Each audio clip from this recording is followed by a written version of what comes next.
Konsep sebab akibat atau kausalitas adalah hubungan di mana satu kejadian menyebabkan terjadinya kejadian lain. Hubungan ini menunjukkan ketergantungan antara dua peristiwa, di mana perubahan pada satu peristiwa akan mempengaruhi peristiwa lainnya. Secara sederhana, sebab adalah alasan mengapa sesuatu terjadi, sedangkan akibat adalah hasil atau konsekuensi dari sebab tersebut. Penting untuk memahami bahwa satu sebab bisa menghasilkan banyak akibat, dan sebaliknya. Suatu akibat bisa disebabkan oleh beberapa sebab. Lalu ada beberapa poin penting terkait konsep sebab akibat. Yang pertama, keterkaitan. Hubungan sebab akibat menunjukkan adanya keterkaitan yang erat antar dua peristiwa.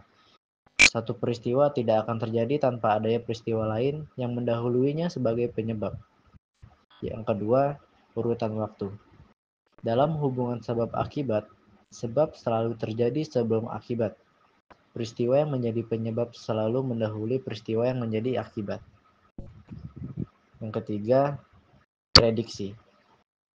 Memahami hubungan sebab akibat memungkinkan kita untuk memprediksi apa yang mungkin terjadi di masa depan berdasarkan peristiwa yang terjadi saat. Selanjutnya, manfaat memahami konsep sebab akibat. Berikut adalah beberapa manfaat memahami konsep sebab akibat. 1. Berpikir analitis dan kritis. Mengidentifikasi akar penyebab masalah. Dengan memahami hubungan sebab akibat, seseorang dapat mengidentifikasi faktor-faktor yang menjadi penyebab utama suatu masalah, bukan hanya gejala-gejalanya. Selanjutnya, menganalisis situasi secara mendalam. Konsep sebab akibat membantu dalam melihat berbagai aspek dari suatu peristiwa atau situasi, serta bagaimana faktor saling terkait. Selanjutnya, membuat kesimpulan yang lebih akurat. Pemahaman sebab akibat memungkinkan seseorang untuk menarik kesimpulan yang lebih tepat berdasarkan fakta dan bukti yang ada. Yang kedua, pengambilan keputusan yang lebih baik. Memprediksi konsekuensi. Dengan memahami hubungan sebab akibat, seseorang dapat memperkirakan konsekuensi dari tindakan atau keputusan yang diambil. Selanjutnya, merencanakan tindakan yang lebih efektif. Pemahaman sebab akibat membantu dalam merencanakan langkah-langkah yang lebih tepat untuk mencapai tujuan tertentu. Yang terakhir, mengevaluasi hasil. Konsep sebab akibat membantu dalam mengevaluasi hasil dari suatu tindakan atau keputusan, serta mengidentifikasi faktor-faktor yang berkontribusi terhadap keberhasilan atau kegagalan. Selanjutnya akan diterangkan oleh teman saya. Oke, selanjutnya saya akan membahas urgensi sebab dan akibat atau hukum kausalitas dalam perspektif filsafat Islam. Yang pertama, kausalitas sebagai dasar pengetahuan rasional dan ilmiah. Filsuf Islam atau filsuf Muslim seperti Al-Farabi, Ibnu Sina, dan juga Al-Kindi, mereka meyakini bahwa alam semesta berjalan menurut hukum sebab akibat.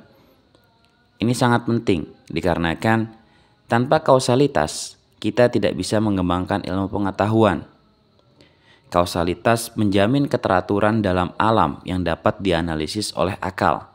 Contoh, jika air mendidih karena api, maka kita bisa memahami hukum fisika yang terjadi dalam hal tersebut. Tanpa kausalitas, tidak ada yang namanya kepastian apa yang menyebabkan air mendidih. Kedua, menjadi jembatan antara makhluk dan Tuhan. Dalam filsafat Islam, Allah adalah sebab pertama, atau dalam bahasa Arabnya al-illah al-ula, dari seluruh wujud. Hukum kausalitas dipakai untuk menjelaskan bagaimana wujud-wujud lain muncul dari Tuhan. Ini adalah konsep emanasi dalam filsafat Neoplatonis. Lalu juga menjelaskan tentang hubungan antara Tuhan sebagai wujud wajib atau wajibul wujud dan makhluk sebagai wujud mungkin atau mumkinul wujud. Ibnu Sina mengatakan Tuhan menciptakan makhluk melalui hukum kausalitas secara rasional dan tidak bertentangan dengan kehendaknya. Lalu yang ketiga, membedakan antara kekuasaan Tuhan dan hukum alam. Filsuf seperti Mula Sadra dalam Hikmah Muta'aliyah menjelaskan bahwa Tuhan adalah penyebab utama, tapi Tuhan menciptakan dunia dengan struktur sebab akibat yang tetap. Intervensi Tuhan tidak meniadakan kausalitas, akan tetapi justru ia malah menyempurnakannya. Contoh, Allah menyembuhkan penyakit melalui sebab-sebab seperti obat, dokter, ataupun waktu. Kausalitas tidak menafikan kekuasaan Tuhan, tapi ia bagian dari sistem yang Dia atau Allah ciptakan. Selanjutnya materi yang ketiga, saya akan menjelaskan macam-macam sebab. Dalam filsafat terutama yang dipengaruhi oleh Aristoteles dan dikembangkan dalam filsafat Islam, terdapat 4 macam sebab yang dikenal sebagai 4 sebab Aristotelian atau dalam bahasa Arabnya adalah al-i'lal al-arabiyah. Konsep ini sangat penting karena digunakan untuk memahami bagaimana sesuatu bisa ada atau eksis. Nah, berikut diantaranya. Yang pertama adalah sebab material. Sebab material atau dalam bahasa Arabnya ilah madiyah adalah unsur atau bahan dasar yang membentuk suatu secara fisik. Dan dalam hal ini untuk menjawab pertanyaan, sesuatu ini terbuat dari apa? Dalam kerangka Aristotelian dan filsafat Islam, sebab material adalah sesuatu dari 4 macam sebab yang menjelaskan mengapa sesuatu bisa ada. Ia berfungsi sebagai dasar fisik yang menerima bentuk memungkinkan untuk sesuatu menjadi nyata. Ciri sebab material itu bersifat pasif, ia tidak menciptakan tetapi menerima bentuk, mendasari perubahan, sesuatu berubah karena perubahan materi, mempunyai potensi, dan atau ia belum sempurna sampai dipadukan dengan bentuk. Yang kedua adalah sebab formal. Sebab formal atau dalam bahasa Arabnya adalah illah suriyah, adalah bentuk, struktur atau hakikat yang menjadikan sesuatu apa adanya. Dalam hal ini, untuk menjawab pertanyaan, bentuk atau ciri khas apa yang membuat sesuatu menjadi dirinya sendiri, dalam filsafat Aristotelian dan filsafat Islam, bentuk atau surah bukan hanya wujud fisik luar, tetapi hakikat atau identitas esensial sesuatu bentuk benda. Bentuk inilah yang membuat sesuatu berbeda dari benda lain, meskipun bahan dasarnya sama. Contoh, sederhananya seperti sebab formal adalah batu. Materi yang dipakai tetap sama, tetapi jika bentuknya berbeda, maka fungsinya juga berbeda. Seperti halnya batu, jika diberi bentuk singa, maka akan menjadi patung singa. Selain bentuk fisik, surah juga berarti hakikat metafisik. Sejatinya menurut Ibnu Sina dan Al-Farabi, manusia bukan hanya tubuh, tetapi juga jiwa rasional. Ciri dan sebab formal yakni memberi identitas. Apa yang membuat sesuatu menjadi dirinya sendiri bukan hanya fisik, juga mencakup jiwa, struktur, dan esensi. Yang ketiga adalah aktualisasi, potensi yang dimiliki materi. Poin yang ketiga adalah sebab efisien. Sebab efisien atau dalam bahasa Arabnya adalah illa fa'iliyah adalah penyebab langsung yang menghasilkan atau menciptakan sesuatu. Dalam hal ini ia akan menjawab pertanyaan siapa atau apa yang menyebabkan sesuatu itu terjadi. Sebab efisien adalah pelaku, agent atau daya aktif yang membuat sesuatu benda menjadi ada atau sesuatu peristiwa terjadi. Ia berbeda dari sebab material karena sebab efisien adalah penggerak atau pencipta proses. Ciri dari sebab efisien adalah aktif, menggerakkan, ia yang melakukan perubahan dan penciptaan. Yang kedua adalah menjadi awal proses, permulaan dari rantai eksistensi dan kejadian. Yang ketiga adalah berbeda dari bentuk dan materi. Ia bukan bagian dari benda, tetapi penyebabnya atau pembuat. Poin yang keempat adalah sebab final, atau yang dalam bahasa Arabnya adalah ilah ghaiyah.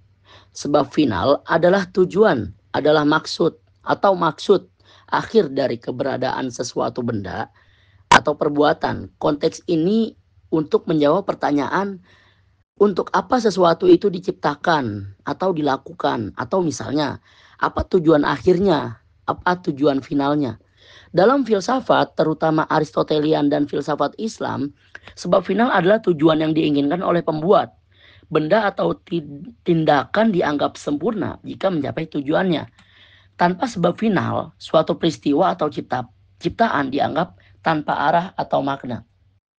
Contoh, sebab final adalah seperti halnya meja dibuat untuk meletakkan barang, kursi dibuat untuk duduk, dan Allah menciptakan manusia untuk beribadah kepadanya. Dalam Quran surat Az-Zariyat ayat 56. Jadi, ilah goriyah adalah alasan mengapa sesuatu diarahkan ke sesuatu yang lebih besar atau bernilai. Dalam pandangan filsafat Islam, beberapa tokoh filsuf muslim menjelaskan bahwa Allah adalah sebab final dari segala sesuatu. Seluruh ciptaan bergerak menuju Tuhan sebagai tujuan tertinggi. Al-Ghoyat. Dalam pandangan Mulla Sadra, seluruh wujud memiliki gerak esensial menuju kesempurnaan, yaitu kembali kepada Tuhan. Ciri dari sebab final adalah untuk menjawab mengapa secara tujuan bukan proses. Menjadi arah dan motivasi dari sebab efisien mewakili kesempurnaan atau kebaikan akhir dari benda atau perbuatan. Mungkin ini yang bisa saya jelaskan.